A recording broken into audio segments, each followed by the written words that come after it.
औज़ुबिल्लाहि मिनश्शैतानिर्रजीम बिस्मिल्लाहिर्रहमानिर्रहीम। सॉल्युबिलिटी पे असरअंदाज होने वाले तीन अवामल जो है हमने पढ़े थे। एक तो है वो लाइक डिज़ॉल्व लाइक, दूसरा जो है वो सल्यूट सॉल्वेंट इंटरेक्शन और तीसरा टेम्परेचर। तो ये दूसरा फैक्टर जो है सल्यूट सॉल्वेंट इंटरेक्शन, सल्यूट और सॉल्वेंट में कशिश की क़ुव्वतें जो होती हैं ये किसी भी शय के हल होने पे असरअंदाज होती हैं। ये कैसे होती हैं?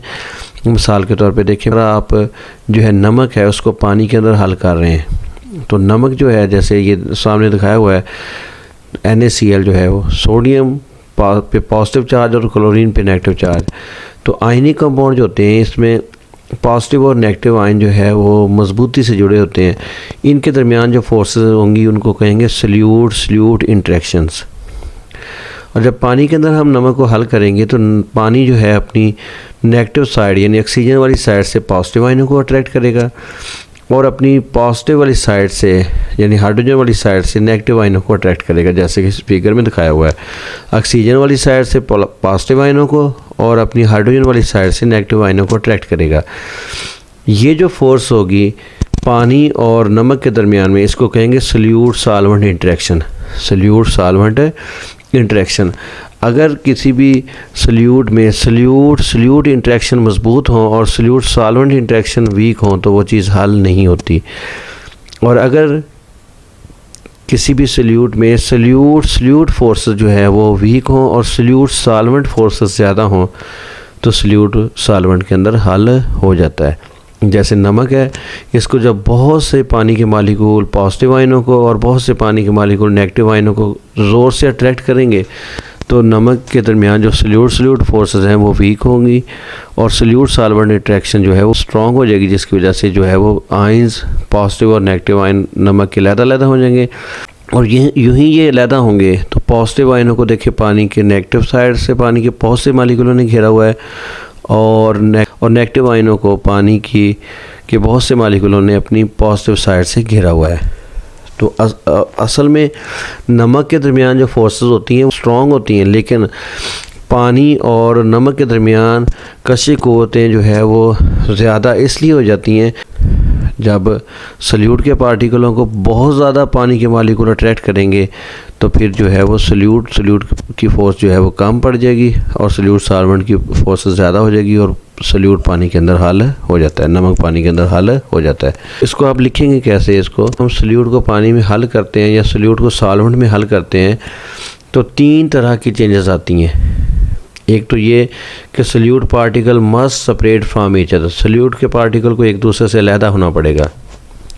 Number two, solvent particle must separate to provide space for the solute particle, solvent के पार्टिकल को भी दूर दूर हटना पड़ेगा ताकि सल्यूट के पार्टिकल इसमें अंदर आ सकें।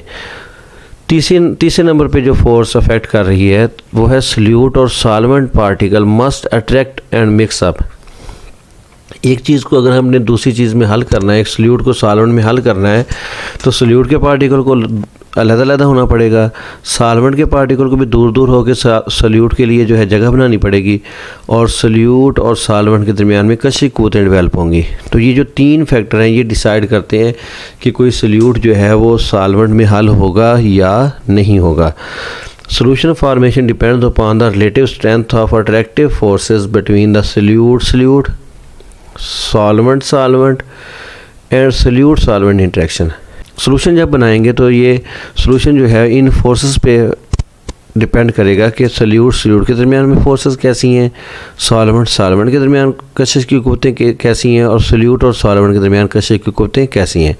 अब इसको एक्सप्लेन आप करेंगे इस तरह कि देखिए, ionic solids are arranged in such a regular pattern that the interionic forces are at maximum. Ionic compound में आयन्स इस तरह अरेंज होते हैं कि इनके दरमियान कशिश की क़ुव्वतें स्ट्रॉन्ग होती हैं।